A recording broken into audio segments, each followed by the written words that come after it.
heya Rehşan Demiralan, ji berivanan heyata ronahiyan, ji karkeran heya avasteyan, heri davi ji sara û rûkenan ku fedayetî gule ser dilê dijmin reşandin.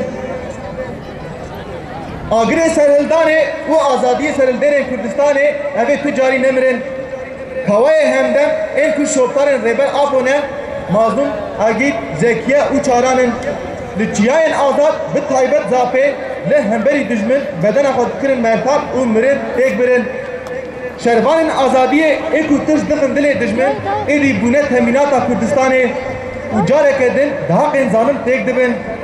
Weke rêhevalên kawayên hemdem em şervanên azadiyê yên Efrînê li gorî son û dilsoziya xwe bi şehîdan re heta azadiya rêbetî û rizgirkirina Efrînê pêşkêşî gelê xwe welatparêz bikin em ê dijî dijmin qirkirinên hov hekoşîneke bêhefa bimeşînin.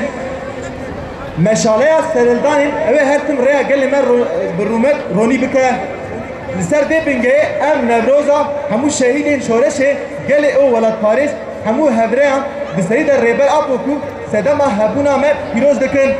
Newroza ve pîroz be hêz fermandariyê hêz rizgariya Efrînê.